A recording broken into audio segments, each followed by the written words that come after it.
This is how I know Magic season is right around the corner when I see Jake Chapman's beautiful face. The radio voice of the Orlando Magic joins me now. Jake, how are you enjoying the final moments of an offseason? We are mere seconds away from the start of the season. First of all, I feel like we're way past you needing to butter me up when I joined you. I mean, come on, you don't need to lie to the listeners. Everybody knows what kind of an ugly mug, a face for radio, as every friend of mine has ever said to me. But no, dude, I am ready. I even said to my fiance the other day, I think she might have taken it as an insult. I said, I think I'm ready for basketball season to start. Usually this time of year, we've got so much stuff going on. I've got anxiety attacks out the wazoo, but it was a very productive summer. Got a lot done. I got to spend a ton of time with my daughter, which is amazing.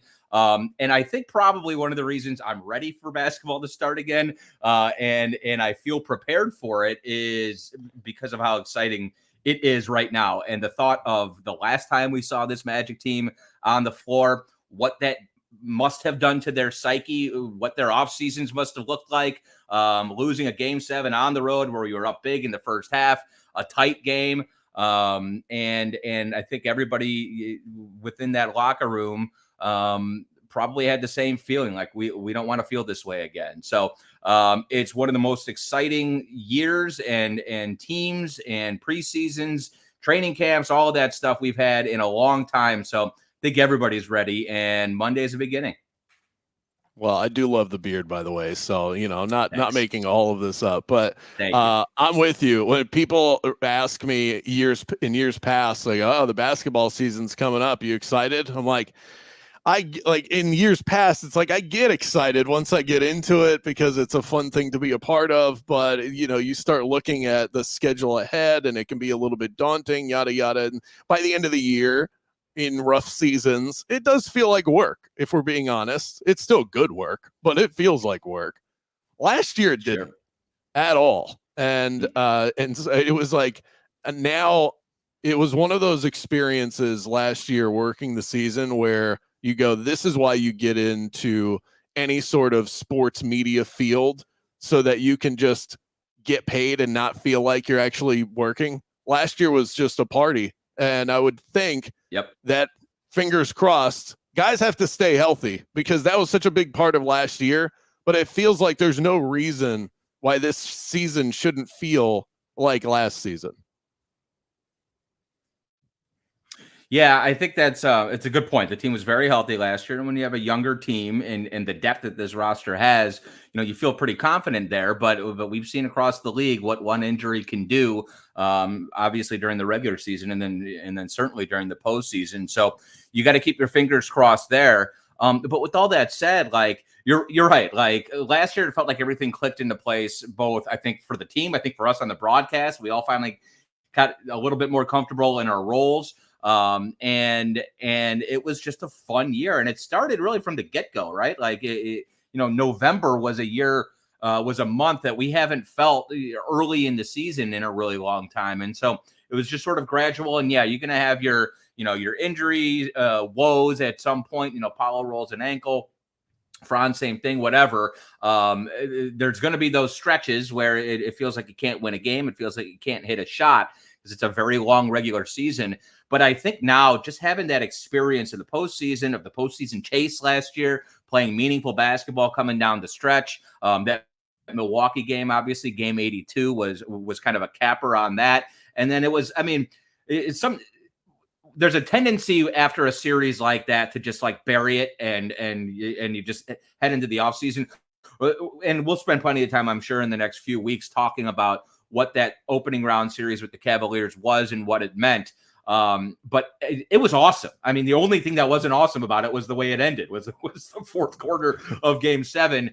It was everything that you want for a young team. It was an atmosphere both there and here that you dream about, I think, growing up, and wanting to be an NBA player, wanting to live in those moments and play in front of 20,000 screaming people, as we saw 3 games at Kia Center and 4 games there in Cleveland. I'm obviously a Cleveland native. I talk about it quite a bit. And so I understand what that fan base is like and what that crowd and that building can be like. And I was there for game 7. I also understand what it feels like to shut them up which was amazing for about 2.5 quarters in that game 7. So I think it's just, you ended up leaving there and you take your couple weeks to decompress, and then you go, okay, when can we get back at it?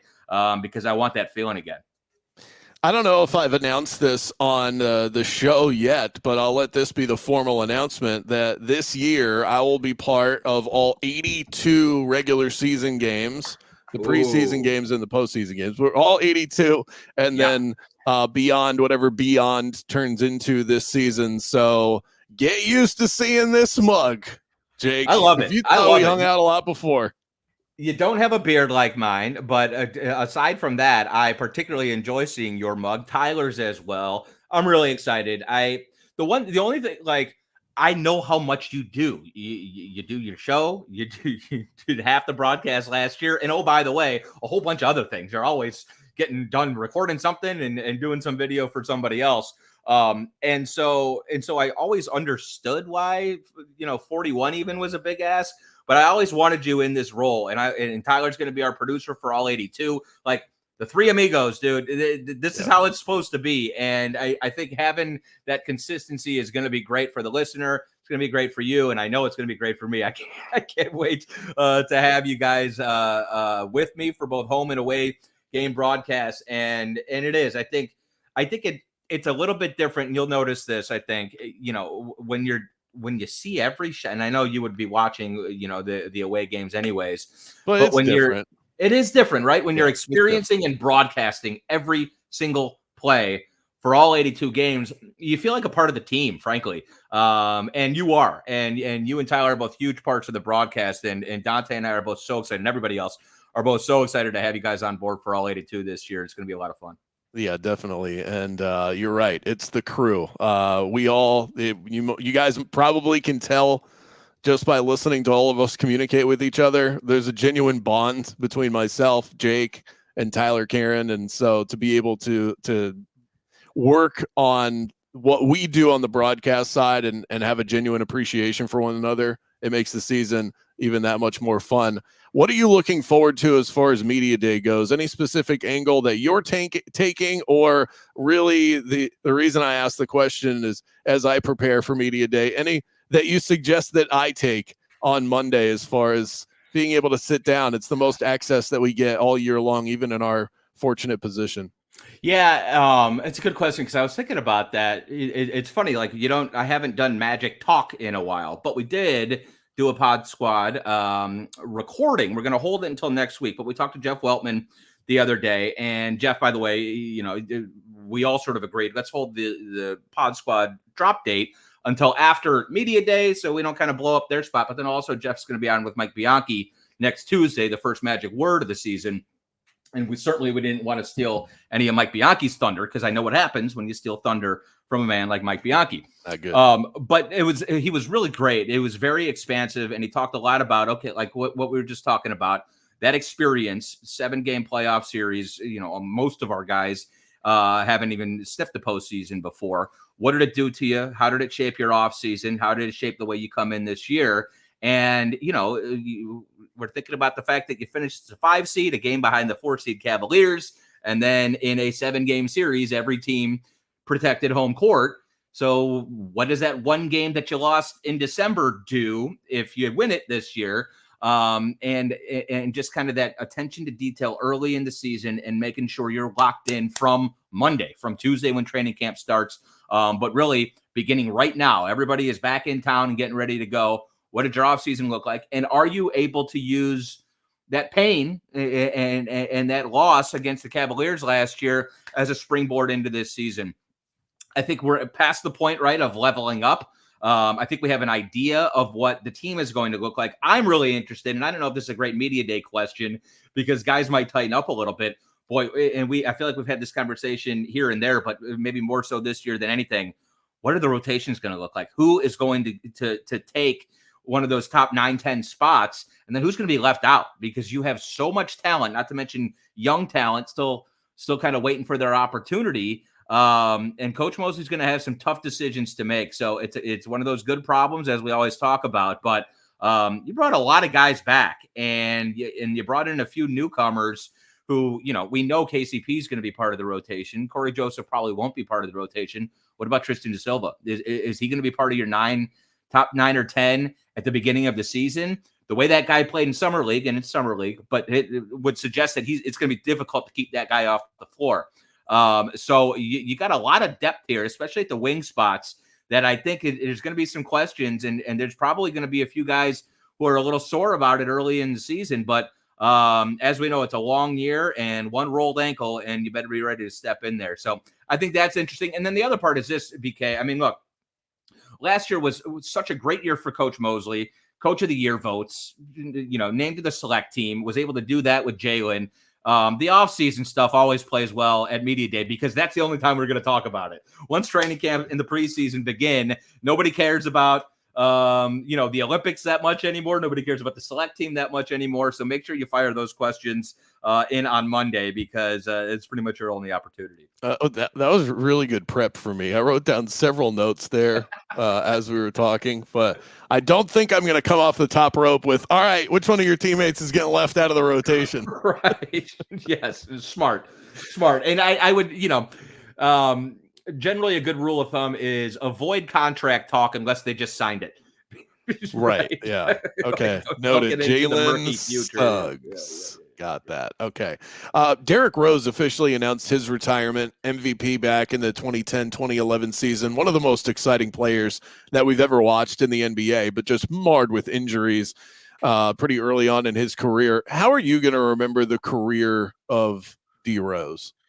Yeah, gosh, kind of like you just said, there's elements of, Penny and Grant Hill, and not to dredge up too many bad memories for Magic fans, but that's what you think of, like incredible, ridiculous athleticism and basketball skill. It's not like he was just dunking on dudes. It was the only thing he could do. He was a great MVP caliber player. Obviously, he won that MVP.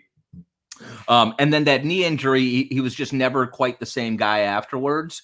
But one of the most explosive players we've ever seen, one of the quickest players we've ever seen. And boy, I kind of always go back to these Chicago guards. I always group them with D Wade. Think about guys like Mitchell, who's not a Chicago player, but these like sort of smaller, 1/2s kind of combo guard guys who just felt like they were on the floor always. They just attacked the rack with such reckless abandon that, D Wade, I feel like, and it's almost like a Tua type thing, and I don't mean to make light of that at all. But remember, Tua did the judo training and learned how to fall and learned how to break falls. And I think it was kind of similar with D Wade. I remember early in his career, I thought if he doesn't learn to protect himself, it's going to go exactly the way that Derrick Rose has ended up going. You have to get to a point in your career where you learn to protect yourself a little bit more. And unfortunately, I don't think. I think D Rose learned that later after that terrible injury. He was fearless attacking the basket. And that's what I'll always remember is just, healthy Derrick Rose. There was nobody who could stay in front of him, and there was nobody who could stop him when he got to the rack. And he's a special player. And then I do think it's important to think about what he did later in his career because he was a pretty damn good player still.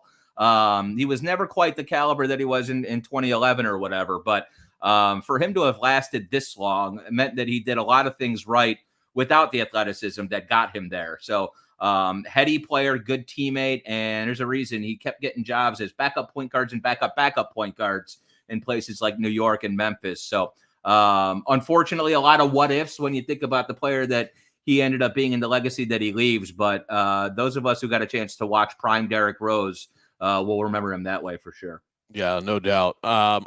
I want to ask one more NBA question. We saw Zach Lowe get fired at ESPN.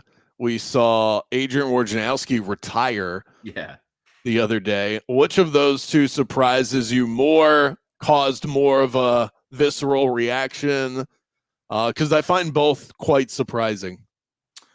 I was shocked by them both. The Woj thing, like I was actually in New Jersey for league broadcasting meetings when that dropped. So I mean, there was like a ripple that sent through the room. What was that reaction like? Right? It was literally the guy Paul Benedict, who's the director of broadcasting or vice president of broadcasting for the NBA, and puts the whole meetings on. somebody was up there talking. I think it was Monty McCutcheon or one of the refs or whatever, and they had just wrapped up as the news was dropping. So Paul jumped up. He's like, "Did you guys see the Woj bomb?" And I hadn't yet. And so literally everybody just jumped in the room and grabbed their phones. And it was shock. And I would say this. I think that the Zach Lowe one surprised and angered me a little bit more because of, and I don't want to get into trouble, but because of the state of some of the national talking heads who are still in that role. I think Zach was one of the only people who gave thoughtful, practical, important analysis and across the NBA, by the way. I don't mean to cut you off, but that's the thing that I appreciated about him the most. He didn't just talk about the teams that you all see on national TV all the time. He talked about everybody, which is what an NBA analyst should do. And we're not just saying that because we work with the Magic. No, but there, and granted, there were years where we didn't have a ton to talk about, but Zach Lowe almost inevitably would be the only one talking about something good happening with the Magic during those years. It felt like it gave Zach Lowe genuine glee to be able to talk about the Magic when nobody else was. And that's what you want from, he loved and loves the NBA, and he's not going to be without a job for long. So in a lot of ways, I think it could be a blessing. I'm certainly going to miss the Friday things I think I like and don't like column that he always did because that was fantastic, but he'll do it in some other way, shape, or form, I'm sure. The Woj thing, it didn't shock me that much because I cannot imagine what being Adrian Wojnarowski or Shams is like, or Adam Schefter, or total any grind. guys. I mean, it just sounds awful. Just have your phone with you at all times, and just it's Christmas morning, and you're breaking away. Oh, hold on a second. The Vikings just cut KJ Osborne, or you know what I mean? Right. Oh my goodness. Marcus Smart rolled his ankle at practice today. I need to go, honey. Like, that sounds terrible. So I can understand why Woj would want to get out. I think the fact that he became the general manager for St. Bonaventure is fantastic. And look, if anybody's going to get the Bonnies over the hump, it's Woj, I would think. Let's see if the NIL money starts running in now that Woj is at the helm there. Yeah, he's committed to it. I saw his intro speech. He's ready to go. The first preseason game is on October 7th, and you can catch it on FM 96.9 The Game. Am I reading this right, Jake? 1 p.m. tip-off? I have to get myself ready for that? Yeah, 1 o'clock broadcast start, 1:30 tip time. Yeah, that's what I meant. That is, the kids take the day off school thing that teams like to do. It usually happens either later in the preseason or at some point during the regular season. That's what they're doing in New Orleans. I think the Saints play at night.